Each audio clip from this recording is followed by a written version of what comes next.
নমস্কার, বাংলা বার্তা থেকে বলছি সন্ময় বন্দ্যোপাধ্যায়। এমন একটা বিষয় নিয়ে আজকে আপনাদের সামনে কথা বলতে এলাম। বাংলার রাজনীতিতে ঘোলা জলে মাছ ধরতে নেমেছেন বহু মানুষ। দেখুন, শুভেন্দু অধিকারী নামটাতে রাতের ঘুম চলে যেত মমতা বন্দ্যোপাধ্যায়ের দীর্ঘদিন। তারপর নির্বাচনে 29টা আসন পেয়ে সাময়িক তিনি স্বস্তি পেয়েছেন, কিন্তু ঘুম কি তার চলে যায়নি? একটা শুভেন্দু অধিকারী লড়াই কিন্তু অব্যাহত রেখেছেন। দেখুন, নির্বাচনের রেজাল্ট বেরোনোর পর শুভেন্দু অধিকারী একদিনের একটা বিরতি দিয়েছিলেন এবং সম্ভবত তিনি সেটা আইন আদালত সংক্রান্ত কাগজপত্র সমস্ত রেজাল্ট পর্যালোচনার জন্য নিজেকে নিভৃতে রেখেছিলেন। তারপর আবার প্রকাশ্যে সামনে চলে এসেছেন। একটা একটা করে ছোট্ট ছোট্ট করে ঘটনা আপনাদের কাছে আমি আজকে বলবো এই প্রতিবেদনে, যেখানে দেখবেন যে শুভেন্দু অধিকারী নামটাতে মমতা বন্দ্যোপাধ্যায় যখন এত অ্যালার্জি, পাশাপাশি বামপন্থীদেরও শুভেন্দু সম্বন্ধে সাংঘাতিক অ্যালার্জি। তার কারণ বামপন্থী যে রাজনৈতিক বিরোধী পরিসরে যে স্পেসটা ছিল সেটা কিন্তু শুভেন্দু নিয়ে নিয়েছেন। ফলত স্বাভাবিকভাবে তাদের রাগ, তাদের যন্ত্রণা থাকাটা খুব স্বাভাবিক। তৃণমূল কংগ্রেসের মধ্যে শুভেন্দু সম্বন্ধে রাগ, অ্যালার্জি থাকাটাও খুবই স্বাভাবিক। তার কারণ চোখে চোখ রেখে লড়াই এই একটি মানুষই লড়ছেন, বাকিরা লড়ছেন না তা নয়, লড়ছেন কিন্তু মৃদু লড়ছেন। কিন্তু যে সাংঘাতিক জোর দিয়ে, চাপ দিয়ে যে লড়াইটা শুভেন্দু অধিকারী লড়েছেন, দীর্ঘদিন ধরে লড়েছেন, আজও এই সংকটকালেও অব্যাহত রেখেছেন, সেটা তৃণমূল কংগ্রেসের পক্ষে নাপছন্দেরই বিষয়। কিন্তু তার দলের মধ্যে, শুভেন্দু অধিকারী দলের মধ্যে, বিজেপির মধ্যে একটা শ্রেণীর মানুষ কিন্তু এখন ইতিউতি মাথা উঁচু করে বলার চেষ্টা করছেন, না শুভেন্দু তুমি শেষ কথা নাও, দল শেষ কথা বলবে।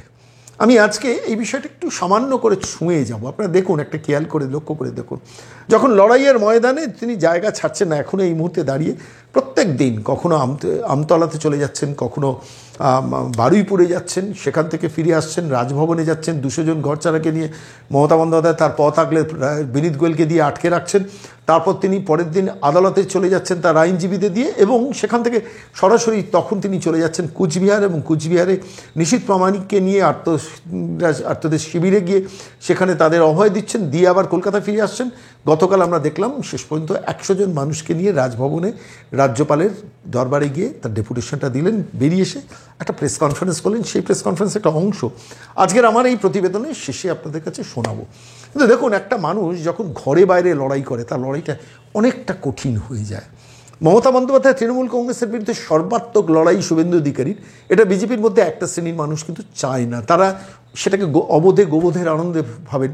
ভাইপোর গ্রেফতারিটা সেটা তারা পছন্দ করে না। সেই শ্রেণীর মানুষই কিন্তু শুভেন্দু অধিকারীর বিরোধিতায় আছেন বিজেপির মধ্যে। একটু ভালো করে খেয়াল করে দেখবেন। আমি তথ্য দিয়ে আপনাদের কাছে, নির্দিষ্ট তথ্য দিয়ে পরবর্তীকালে আমি আপনাদের কাছে প্রতিবেদন পেশ করব।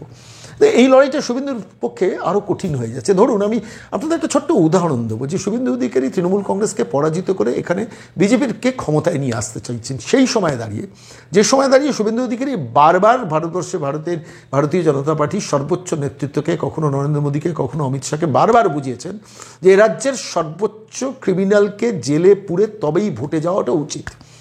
সর্বোচ্চ মানে এই রাজ্যের মোস্ট ওয়ান্টেড ক্রিমিনাল তো একজন যুবরাজ আছে। সেই যুবরাজ যদি ছাড়া থাকে তাহলে তিনি ময়দানে প্রচুর ক্রিমিনালকে নামিয়ে দেবেন। শাহজাহান, শৌকত, জাহাঙ্গীর, কাইজার, মুদাস্সার, সেলিম, হাজার হাজার তারা ক্রিমিনাল তৈরি করে গেছেন এই বাংলায়। ফলে সেই ক্রিমিনালগুলোকে বাইরে রেখে নির্বাচন যাওয়াটা ভারতীয় জনতা পার্টির পক্ষে উচিত হবে না। বারবার কিন্তু শুভেন্দু অধিকারী সর্বোচ্চ নেতৃত্বকে বুঝিয়েছেন। এবং আমি দিল্লির সাংবাদিক বন্ধুদের কাছ থেকে শুনেছিলাম সে খবরটা, যে অমিত শাহর সঙ্গে যখনই দেখা করতে যেতেন শুভেন্দু অধিকারী বারবার বোঝাতেন এই নির্বাচনটা কিন্তু মোস্ট ওয়ান্টেড ক্রিমিনাল যুবরাজকে জেলের বাইরে রেখে নির্বাচন করাটা বিজেপির পক্ষে আদৌ ভালো হবে না। বারবার বুঝিয়েছেন। এই রাজ্যের কোন কোন বিজেপি নেতা এই কাজটা করেছেন বলুন তো? এই প্রশ্নটা নিজেদের করুন, তাহলে উত্তরটা পেয়ে যাবেন। একজন রাজনৈতিক নেতারও নাম আপনি বলতে পারবেন না, বিজেপির মধ্যের কথা বলছি, যারা অমিত শাহর কাছে গিয়ে দরবার করেছেন যে ক্রিমিনালটাকে আগে জেলে পুরুন, ক্রিমিনালের বিরুদ্ধে প্রচুর এভিডেন্স সেন্ট্রাল গভর্নমেন্টের হাতে আছে, আপনি আগে জেলে পুরুন, তারপরে নির্বাচনে যান। কেউ করেনি। এ রাজ্যের খুব দায়িত্ব নিয়ে বলছি, এ রাজ্যের বিজেপির সর্বোচ্চ নেতৃত্বে সবাই নিজের কথা বলতে গেছেন, কিন্তু কেউ এ রাজ্যে ভোটটা কীভাবে করাতে হবে, ভোটটা এই সর্বোচ্চ ক্রিমিনালটাকে যদি জেলে না পড়ে যায় তাহলে ভোটে বিজেপির রেজাল্টটা ভালো হবে না, এই কথাটা মুখ ফুটে কেউ বলেনি। ফলত যেটা দাঁড়িয়েছে, শুভেন্দু অধিকারীর কাছে লড়াইটা কিন্তু একক লড়াই হয়ে গেছে। অর্থাৎ অমিত শাহকে বারবার বুঝিয়েছেন, নরেন্দ্র মোদীকে বারবার বুঝিয়েছেন, বোঝানোর পরও শেষ পর্যন্ত মোস্ট ওয়ান্টেড ক্রিমিনালটা জেলে গেল না কেন? প্রশ্ন তো আপনাদেরও মনে থাকবে, আমারও মনে থেকেছে। আমার যেটা ধারণা সেটা আমি আপনাদের কাছে বলছি, নাগপুর থেকে সিগন্যাল না পেলে বিজেপির সর্বোচ্চ নেতৃত্ব ভাইপোকে গ্রেফতার করবে না। This is the essence of the story. তাহলে কি সিগন্যাল পাইনি সেটা তো বলতে পারবো না। সিগন্যাল পেলে কি তাহলে গ্রেফতারি করতো না? সিগন্যাল পেলে তো এতদিনে গ্রেফতার হয়ে যাওয়া উচিত ছিল। এবং তিনি গ্রেফতার হলে কিন্তু এই শাহজাহানের মতো অন্যান্যরাও কিন্তু শেষ পর্যন্ত জেলের ভেতরে চলে যেত। এই ইলেকশনটা একটু ভালো করে খেয়াল করে দেখুন, 7 লক্ষ ভোটে যেত একজন প্রার্থী কীভাবে ভোটটা করিয়েছে। কেশপুরে দেব কীভাবে ভোটটা করিয়েছে, পারতেন এটা যদি মোস্ট ওয়ান্টেড ক্রিমিনালটা জেলের মধ্যে থাকতো এই নির্বাচনের সময়। বারবার যে অ্যাসিওরেন্সটা আমরা দিল্লির সর্বোচ্চ নেতৃত্বের কাছ থেকে ইশারাই পেয়েছিলাম যে শেষ পর্যন্ত আমরা সর্বোচ্চ ক্রিমিনালগুলোকে জেলে পুরবই পূর্ব, সেই অ্যাসিওরেন্সের কোথায় গেল? আমি বলছি এটা খুব দুঃখের কথা, বাঙালির দুঃখের কথা, বাঙালির আক্ষেপের কথা। শুভেন্দু হার্ড অ্যান্ড ফাস্ট চেষ্টা করেছেন, মানে সর্বোচ্চ শক্তি লাগিয়েছেন, নিজে আর্থিকভাবে ফতুর হয়ে গেছেন, সর্বস্ব দিয়ে দিয়েছেন। এক একদিন 600 কিলোমিটার 800 কিলোমিটার দৌড়েছেন একটা প্রান্ত থেকে একটা প্রান্ত। আমি খেয়াল করছিলাম প্রথম দিকে 2টো করে সভা দিনে করছিলেন, পরবর্তীকালে 3টে সভা, পরবর্তীকালে 3টে রোড শো, 3টে সভা, সকাল থেকে রাত পর্যন্ত, রাত 10টা বেজে গেছে তখন রোড শো করছে। একটা মানুষ এর থেকে বেশি কী দিতে পারে বলুন তো? সে মানুষটা দিয়েছেন, সব কিছু দিয়েছেন। দিল্লির সর্বোচ্চ নেতৃত্ব যখন তাঁর কথায় সায় দেয়নি, তার মানে অঙ্কটা অন্য। আর এই অঙ্ক অন্য নিয়ে যে কথাটা বাজারে রটে আমি সেটিংয়ের কথা বলবো না, কিন্তু আমি যেটা বলবো যে সর্বোচ্চ নেতৃত্বর কোনো একটা জায়গায় দ্বিধা ছিল যে এই মোস্ট ওয়ান্টেড ক্রিমিনালটাকে জেলে পোড়ার ব্যাপারে। তার খেসারত দিল রাজ্য বিজেপি। আর সেই জায়গায় দাঁড়িয়ে একক একটা লড়াই টেনে নিয়ে যাচ্ছে। দেখুন নির্বাচন চলে গেছে, অনেকে মাছ ধরতে বেরিয়ে যাচ্ছেন গ্রামাঞ্চল, কেউ কেউ সকালবেলা মর্নিং ওয়াক করতে করতে বিভিন্ন ধরনের প্রেস বাইট দিচ্ছেন, সংবাদ মাধ্যমের সামনে কথা বলছেন, কেউ কেউ আবার বৈঠকি আড্ডায় বসে পড়ছেন। আর সেই সময় এই মানুষটা কখনো কোচবিহার, কখনো আমতলা দৌড়ে বেড়াচ্ছেন, কখনো আদালতে যাচ্ছেন, কখনো রাজভবনে যাচ্ছেন। প্রত্যেকটা মিনিটে লড়াইয়ের মধ্যে থাকছেন। গ্রামের অসহায় মানুষগুলো, সেই মানুষগুলো চোখের সামনে তো এই একক নাবিককেই দেখছেন, যিনি উত্তাল সমুদ্রের মধ্যেও কিন্তু মাথা স্থির রেখে জাহাজটাকে টেনে নিয়ে যাচ্ছেন, মাছ দরিয়া দিয়ে যাচ্ছেন। প্রতি পদে বিপদ, যেখানে সর্বোচ্চ বিজেপি নেতৃত্ব সাথ দিচ্ছে না। কি ক্রাইসিসের মধ্যে শুভেন্দু পড়েছে একটু ভালো করে খেয়াল করে দেখুন তো। মোস্ট ওয়ান্টেড ক্রিমিনাল, সেই ক্রিমিনালটাকে জেলে পোড়া হচ্ছে না, এবং তাঁরই এক পিসি তিনি আবার শুভেন্দুকে শেষ করার চেষ্টা করছেন। আর সেইখানে দাঁড়িয়ে ঘরের মধ্যে থেকে ওই লড়াই, আর এই লড়াইটাকেও তাকে ফেস করতে হচ্ছেন, কোনো উত্তর দিচ্ছে না, সাইলেন্টলি। যখন ক্রাইসিস আসে না মানুষের, তখন ঘরের মধ্যে যখন সংকট হয় তখন মাথা আরও শান্ত রাখতে হয়, সেটাই করছেন। আমি বলছি এই লোকটাকে এমনি আমরা এই মানুষটার কথা বলি না, বলি বারবার এই মানুষটার কথা বলি এই কারণে, এই মানুষটাকে দেখে শেখা দরকার যে ঘরের মধ্যে যখন ক্রাইসিস হচ্ছেন সেই ক্রাইসিসটাকে মোকাবিলা করছেন। ঘরের বাইরে তৃণমূল তাকে তো পছন্দ করবেন না, কেন শুভেন্দু অধিকারী বিজেপি রাজনীতিতে না থাকলে সব থেকে যার সুবিধে সেটা হচ্ছে তৃণমূলের। ফাঁকা মাঠে তারা গোল করবেন, সেই জায়গাটা তো এখনও লড়াই দিয়ে চলেছেন। তাহলে বিজেপির অভ্যন্তরে তাঁকে নিয়ে জানা সমস্যা তৈরি করার চেষ্টা করছেন, তারা তাহলে কার হাত শক্ত করছেন? তৃণমূলের হাত শক্ত করছে। তাহলে কি তাদের মধ্যে কোনো আন্ডারস্ট্যান্ডিং সেটিং না? সেটাও বলবো না। আসলে তারা নিজেদের অনেক বেশি ব্যক্তিগতভাবে ভালোবাসে। আমি এই জায়গাটা একটু ভালো করে ফোকাস করছি, একটু ভালো করে খেয়াল করে দেখুন তো। শুভেন্দু অধিকারী যখন তৃণমূল কংগ্রেস ছেড়ে চলে এলেন, মন্ত্রিত্ব ছেড়েছেন, হলদিয়া ডেভেলপমেন্ট কর্পোরেশনের চেয়ারম্যান পদ ছেড়েছেন, তার মানে সমস্ত যা পদ ছিল সমস্ত জায়গা থেকে রেজিগনেশন দিয়ে চলে এসেছেন। বিজেপির আমন্ত্রণে অমিত শাহর হাত থেকে ফ্ল্যাগ নিয়ে বিজেপিতে জয়েন করেছেন। সেই মানুষটা জীবনের সমস্ত কিছু, তার কিছুতে অভাব ছিল না, সমস্ত যা তিনি পেয়েছিলেন রাজনৈতিক জীবনে তৃণমূল থেকে সব কিছু স্বেচ্ছায় ছেড়ে দিয়েছে সরাসরি ভারতীয় জনতা পার্টির নেতৃত্ব দিয়েছেন। আর সেই নেতৃত্ব দিতে গিয়ে যখন দলের একটা সংকট এসছে, সেই সংকটকালে বিজেপির মধ্যে এক শ্রেণীর ক্লিবলিঙ্গ, আমি এদের ক্লিবলিঙ্গ ছাড়া আর অন্য কিছু বলি না, তারা কিন্তু ফোঁস করা শুরু করে দিয়েছেন। এদের একটা সামান্য পঞ্চায়েত পুরসভা নির্বাচন জেতার ক্ষমতা নেই, অথচ এরা ফোঁস করছে। এই লড়াইটাই লড়ছেন একক নাবিক। আমি বলছি শুভেন্দু অধিকারী এই লড়াইটা কঠিনের থেকেও কঠিনতম লড়াই। সর্বভারতীয় বিজেপি নেতৃত্বর ভাবা উচিত এই মানুষটাকে কতটা তারা সাপোর্টটা দেবেন। ভাবুন তো, একটা এত বড় নির্বাচন গেল, Mamata Bandyopadhyay, Abhishek Bandyopadhyay 15 kilometre 20 kilometre distance cover করছেন হেলিকপ্টারে। শুভেন্দু অধিকারীকে কোনোদিন হেলিকপ্টারে চড়তে দেখেছেন? নিজের খরচে ফ্লাইটে গেছেন উত্তরবঙ্গে প্রচার করতে, নিজের খরচে স্করপিও গাড়ি চড়ে এ প্রান্ত থেকে ও প্রান্ত সারা বাংলা চষে ফেলেছেন। আজকে যারা সমালোচনা করছেন তারাও কিন্তু তাদের নির্বাচনে, তারা যারা সংসদীয় নির্বাচনে দাঁড়িয়েছেন আর্থিকভাবে বেনিফিটেড হয়েছেন। সেই ইতিহাসে নথি আমাদের কাছে আছে, যথাসময় সেগুলো প্রয়োজন হলে বলবো, দেখাবো। বলছি এই লড়াইটার মধ্যেই এখনও মাথা উঁচু করে শুভেন্দু অধিকারী লড়ে যাচ্ছেন। আমার একটা সময় মনে হয়েছিল এই নির্বাচনে যখন 12টা আসন বিজেপি পেল, এবার শুভেন্দু অধিকারী হয়তো তার পরিষদীয় বিরোধী দলের তার পদটাও ছেড়ে দিয়ে বলবেন যে আপনারা যেভাবে যাকে দিয়ে পারেন দলটাকে চালান, হয়তো রাজনৈতিক নির্বাসন নিয়ে নেবেন, এরকম হবে না তো ভয় পেয়েছিলাম। কেন সারা পশ্চিমবঙ্গের অসংখ্য কর্মী তাঁর মুখের দিকে তাকিয়ে এই মুহূর্তে রাজনীতিতে আছেন, বিরোধী পরিসরের রাজনীতিতে আছেন, তাঁদের নিরাশ করেনি। এখনও এই সংকটকালেও দলের একটা বড় অংশ তাঁর কথা শোনেনি। আমার নিজের বিশ্বাস, কেউ আমাকে বলেনি নাগপুর এখনও পর্যন্ত যে মোস্ট ওয়ান্টেড ক্রিমিনালটাকে জেলে ভরা উচিত তার সেই কথাতে মান্যতা দেয়নি, কিন্তু তা সত্ত্বেও তিনি কিন্তু লড়াইটা অব্যাহত রেখেছেন। কীভাবে 100 জন মানুষকে নিয়ে রাজভবনে গতকাল ঢুকলেন এবং তারপর বেরিয়ে এসে কী প্রেস ব্রিফিং করলেন, আমি সেই টুকরো ভিডিওগুলো এই মুহূর্তে আপনাদের দেখাবো। আপনারাই ভাবুন, আপনারাই বুঝুন যে এই মুহূর্তে দাঁড়িয়ে বাংলার রাজনীতিতে তৃণমূলকে সরানোর, মমতা বন্দ্যোপাধ্যায়কে ডিথ্রোন করার জন্য যে অসামান্য লড়াইটাই মানুষটা লড়ছেন, এর সঙ্গে কিসের তুলনা করা যায়? উত্তাল সমুদ্রে যখন ঝড় উঠেছে, উথাল পাথাল ঢেউ, তার মধ্যে জাহাজের কেবিনে বসে রয়েছেন একজন নাবিক, যিনি জাহাজে প্রচুর সহযাত্রী রয়েছেন, তাদের জীবনটাকে সুনিশ্চিত করার জন্য শান্ত মাথায় সেই উথাল পাথাল সময়টাকে অতিক্রম করছেন। সেই মানুষটার নাম শুভেন্দু অধিকারী। ব্যানার্জি এবং তার পরিচালিত কলকাতা পুলিশ, তারা আজকে যে শিক্ষাটা পেলেন, আমি আশা করব এই শিক্ষা পাওয়ার পর থেকে আপনাদের তো দোকান কাটা, লাজ লজ্জা কিচ্ছু নিয়ে আমরা জানি। আপনারা বৃহস্পতিবার দিন মহামান্য রাজ্যপাল মহোদয় অনুমোদন থাকা সত্ত্বেও আপনারা 200 জন ভিকটিমকে আটকে ছিলেন 200 মিটার দূরে। এডিসিপি কি খালিদ মিরাজ না কি নাম আছে ওর নেতৃত্বে এবং ইন্দিরা মুখার্জির নেতৃত্বে আপনারা লিডার অব অপোজিশনকে এখান থেকে 100 মিটার দূরে ডবল গার্ডেল দিয়ে আটকেছিলেন। তারপরে কলকাতা হাইকোর্টে আমি যেতে বাধ্য হই মহামান্য বিচারপতি মাননীয়া অমৃতা সিনহার এজলাসে।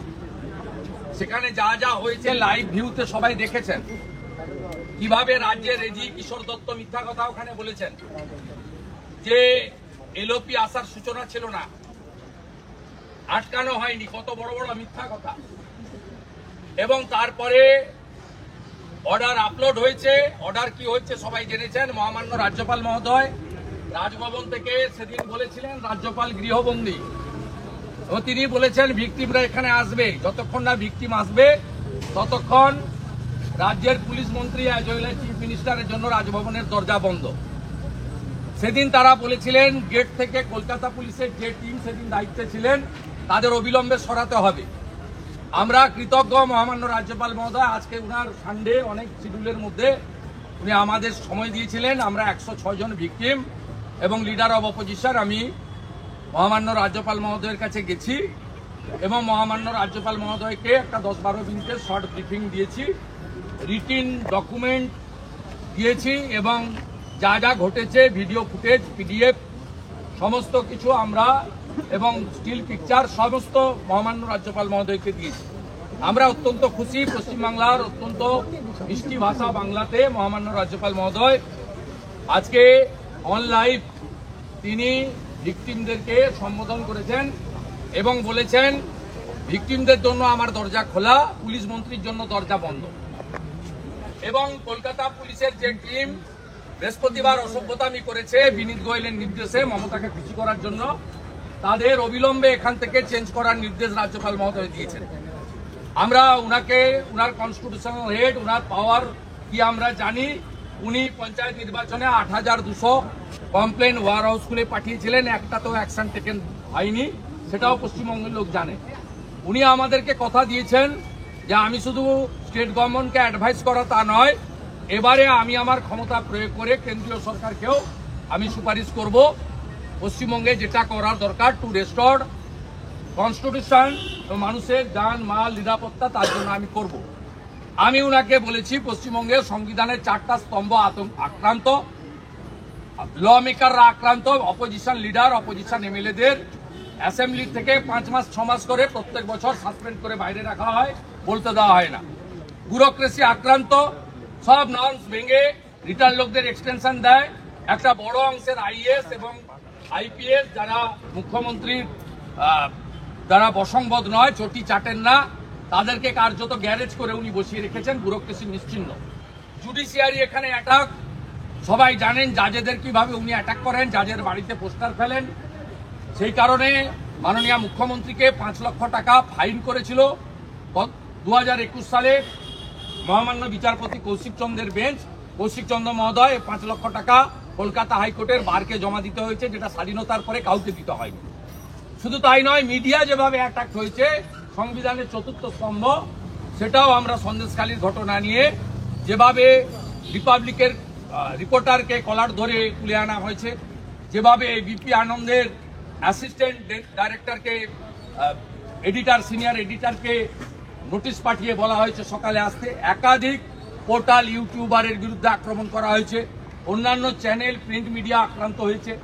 আমরা সেসব কথাও মহামান্য গভর্নরকে বলেছি যে সংবিধানের 4টা পিলারই শেষ করে দিয়েছে এবং এখানে ভোটের নামে কার্যত প্রহসন হয়েছে, গুন্ডাদের দখলে ছিল, গণনা কেন্দ্র কাউকে রাউন্ড যে বলা হয়নি। সর্বোপরি আমরা দাবি করেছি যে সমস্ত শেল্টারলেস লোকেদের বাড়িতে পৌঁছে দিতে হবে নিরাপত্তা দিয়ে, যারা আক্রান্ত হয়েছে তাদের, যারা আক্রমণকারী তাদের বিরুদ্ধে ব্যবস্থা নিতে হবে এবং সাথে সাথে ক্ষতিপূরণ কেন্দ্রীয় বাহিনীকে দুর্গাপুজো পর্যন্ত রাখা এবং মহামান্য রাজ্যপালের যদি পসিবল হয় এরিয়া ভিজিট করা, যেভাবে 2021-এ আজকের ভাষণের উপরাষ্ট্রপতি তৎকালীন রাজ্যপাল জগদীপ ধনখড় করেছিলেন, মহামান্য বর্তমান রাজ্যপাল মহোদয়ও 23-এর পঞ্চায়েত নির্বাচনে করেছিলেন। সেই সব আবেদন আমরা করেছি।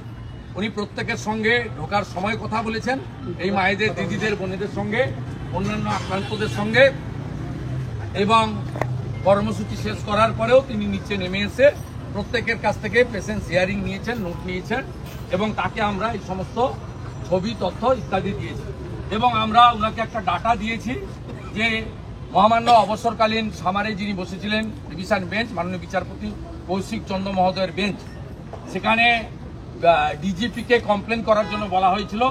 1025টা কমপ্লেন ডিজিপিকে করা হয়েছে, তার মধ্যে পিএম বাড়ি ভেঙেছে, লুট হয়েছে সব 340, 233, 310, 750 এবং রেশন কার্ড 5000-এর বেশি লোকের রেশন কার্ড নিয়ে নেওয়া হয়েছে।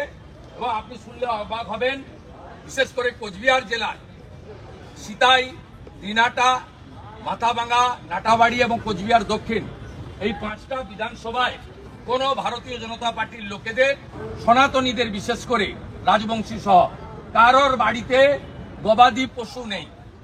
সমস্ত গবাদি পশু মানে গরু এবং ছাগল খুলে নিয়ে চলে গেছে তৃণমূল কংগ্রেসের দুর্বৃত্ত বাহিনী, একজনের বাড়িতে নেই। আমি দায়িত্ব নিয়ে বলছি, আপনাদের নাটাবাড়িতে, সিতাইতে, মাথাভাঙাতে, দিনহাটাতে এবং আপনার কোচবিহার সাউথে এবং ব্যাপকভাবে এখানে আমাদের এসসি মোর্চার নেতা সঞ্জয় নায়ক আছেন, তার বাড়ি এটা নিয়ে 3য়-বার ভাঙা হলো, 21 সাল থেকে পরপর করা। এই মাকে কিভাবে মাথা ভাঙা হয়েছে, কিভাবে রড দিয়ে, ইনি বিজেপির কোনো কর্মকর্তা নয়, এর অপরাধ ইনার পরিবার বিজেপিকে সমর্থন করেছে। এইভাবে প্রত্যেক ইনার মন্দির পর্যন্ত, এই যে ঠাকুরকে দেখছেন ইনি সন্ন্যাসী, ইনার মন্দির পর্যন্ত পুরো মন্দির ভেঙে দেওয়া হয়েছে। উনি এখন কলকাতাতে রাস্তায় ঘুরে বেড়াচ্ছেন, গাছের নিচে, ফ্লাইওভারের নিচে জীবনযাপন করছেন। ইনার মন্দিরকে পর্যন্ত রাখা হয়। এইরকম একটা পরিস্থিতি পশ্চিমবাংলায় চলছে। আমরা মহামান্য আদালতেও গেছি, পাবলিক ইন্টারেস্ট লিটিগেশন করেছি এবং মহামান্য আদালত নিশ্চিতভাবে আগামী মঙ্গলবার বা বুধবার, যদি মঙ্গলবার কোর্ট না হয় তাহলে হয়তো বুধবার আমাদের মনে হয় শুনানি করবেন। মহামান্য প্রধান বিচারপতি তিনি মহামান্য অন্য বিচারপতিকে অ্যাসাইনমেন্টও করেছেন বলে আমরা শুনেছি, তারা শুনবেন। সেখানে আমরা তথ্য প্রমাণ দিয়ে এই গুন্ডাদের বিরুদ্ধে বিচার চাইব।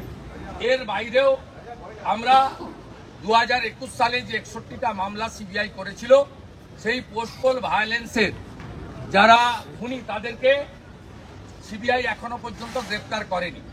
পরেশ পাল থেকে, জীবন সাহা থেকে, স্বপন সমাদ্দার থেকে, শওকত মোল্লা থেকে, উদয়ন গুহ থেকে যে সমস্ত গুন্ডাদের এখনো গ্রেপ্তার করা হয়নি, আমরা সেই বিষয়েও আগামী দিনে আইনি লড়াইয়ের পথে যাব এবং 2021 সালে 61টা সিবিআই মামলা যার এখনো ফাইনাল চার্জশিট জমা পড়েনি, এরও আমরা নতুন করে লড়াই শুরু করার সিদ্ধান্ত নিয়েছি এবং প্রত্যেকটা গুন্ডাকে আমরা শাহজাহানের মতো জেলের ভিতরে দেখতে চাই।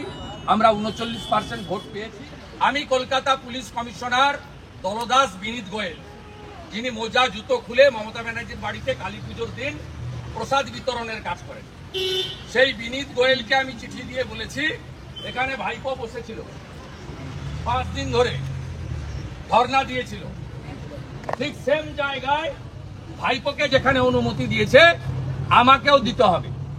19 তারিখ বিকেল 4টা থেকে আমাদের ধর্ণা চলবে, আমরা প্রত্যেক দিন ধর্ণা করব বলে জানিয়েছি এবং তার উত্তর আমি আজ অবধি মেলে পাইনি।